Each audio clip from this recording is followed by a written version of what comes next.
Sometimes you go in blind on a new game. That's how it was for me with Sword Art Online Echoes of Aincrad. I'll be honest with y'all, I'm not a Sword Art Online guy. I haven't read the manga, seen the anime, theatrical films, or live-action adaptation, or played any of the games. My only knowledge of Sword Art Online is that the characters are trapped in an MMO, and if you die in the game, you die in real life. Dun dun dun!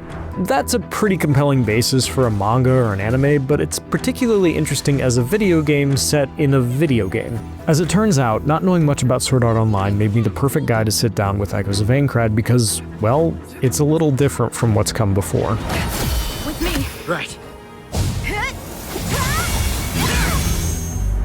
Before we dive into that, let's take a quick step back and establish a few things first. Aside from a short story section of the tutorial that we don't want to spoil, I didn't really see any of Echoes of Aincrad's story. Instead, my time with Aincrad was spent doing a quest called The Lost Log, but that doesn't mean I can't talk about some of the narrative decisions this single-player action RPG makes.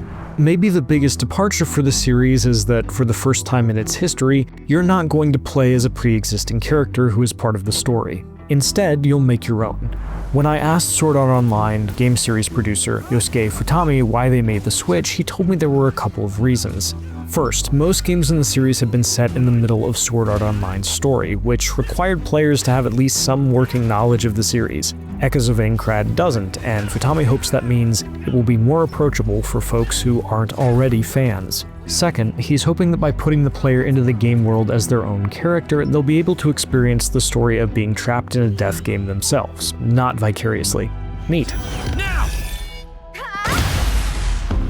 My journey started in the Town of Beginnings. I spent a little time running around, getting a feel for the place, and finding some elven statues that taught me some of Aincrad's lore. The Town of Beginnings feels like, well, a starting town in an MMO. It's got that dense yet artificial feel of a town in a video game, which pulls double duty in a video game set in a video game because NPCs feeling like NPCs here is a feature, not a bug. The town also shows off how utterly gorgeous Echoes of Aincrad is. This is a good-looking video game, like, damn. After seeing the town, I teleported to a nearby terminal. You can teleport anytime you're in town, picked up a quest, and then teleported to my chest to change up my loadout and level up. You see, Echoes of Aincrad started me with a sword and board build, and I decided immediately that I would not be doing that because it just didn't feel like me. I opted for a great sword and some new gear instead, and spent my growth points to maximize what I wanted to do, meaning hit things with a big sword. One of the neat things Echoes of Aincrad does is rewards you for hitting certain milestones as you level up, generally once you hit 5-point increments. Getting my dex to 5, for instance, boosted my sword scalability damage by 3%, while hitting 10 bumped that to 5%. It's easy to play an RPG and feel like individual levels don't do much to make you stronger, but every time I got a new level or hit a new milestone in my time with Echoes of Aincrad, I felt it. Something Futami confirmed was intentional when I asked him about it. And in Echoes of Aincrad, you can reset your parameters whenever you want. This isn't typical of Sword Art Online as a setting, but it makes Echoes of Aincrad more accessible to newcomers and encourages you to experiment with your build until you find something you like. If you ask me, that rules.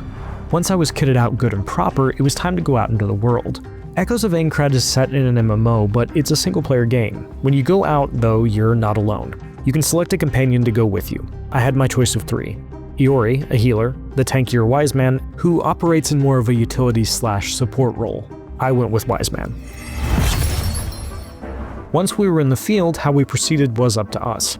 The map would tell us where we needed to go, but I could only see some of it. I'd have to unlock the rest as we traveled.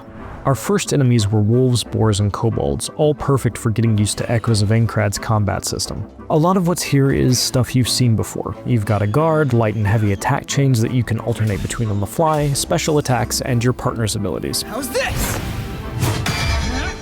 Iori's, for instance, create a circle that heals you if you stand in it. You'll also open up additional attacks if you dodge at the right time or manage to parry, as you do, and some of them are pretty cinematic. Fancy.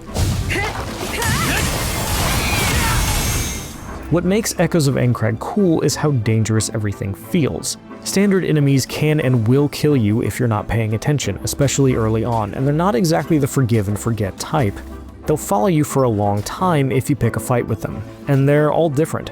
Kobolds will block your attack and retreat and try to blind you. If they do, the screen darkens and is filled with static. It's a great effect that does exactly what it says, makes it a lot harder to see. Wolves, on the other hand, are nimble and aggressive and travel in packs. Boars are bruisers that you probably don't want to go toe-to-toe with directly. And there are weird plants that attack from range with vines and can burrow under the ground. And that's not even getting to the elite enemies, which are bigger, faster, and stronger and come with additional attacks. By far the worst, though, were the wasps. They fly, they shoot poison, they hit pretty hard. Them boys is tough. So much so that I felt like San Andreas' CJ whenever I saw one. Ah, shit. Here we go again. Futami knows it too. When I asked him about the enemies and specifically mentioned the wasps, he nodded and said, "Ah, wasp," in English. The rest of our interview was conducted via translator. Those are the words of a man who knows what he's doing, what horrors he has unleashed on his digital world. But even then, there are ways to deal with enemies. They can be stunned, opening them up to big damage. In the case of the wasps, I could knock them out of the air, which is where they're strongest. If I stun them, I could chop off their wings, preventing them from taking to the air and forcing them to fight on my terms. No matter what enemy I went up against or how many times I saw them, it was always scary when a fight drew the attention of more baddies, and exhilarating when I landed a big hit, nailed a dodge attack, or timed a team-up attack just so.